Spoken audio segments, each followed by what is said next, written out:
Hey guys, what's going on? It's Sam here, and today I'm going to be showing you guys the new E46 project car that I just bought for the channel.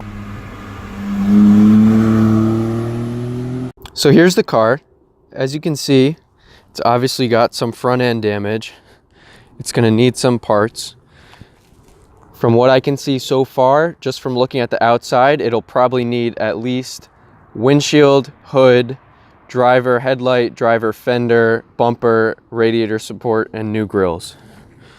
But as we walk around the side of the car, you can see the rest of the car is actually in surprisingly good condition.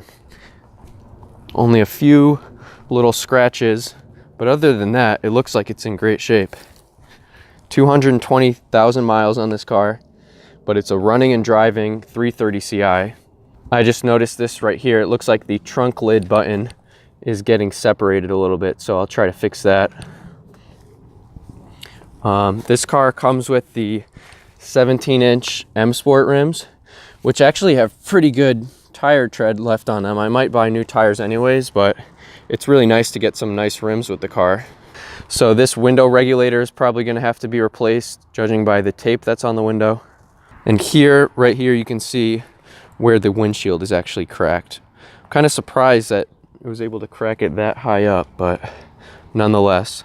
All right, so now I'm going to give you guys a good look at the interior. So this car comes with the gray interior with the titanium trim. I don't really know how I feel about that yet. I think at least to start, I'll leave the gray interior, but I may swap it to another color like black or maybe red. Let me know what you guys think. I'm really excited about this project, guys. I'm going to be documenting the entire process of me repairing the car and then getting it inspected, getting a new rebuilt title for it, and then reselling it. If you guys enjoyed this video, please be sure to leave a like and subscribe, and let me know what you think down in the comments below. Thanks for watching.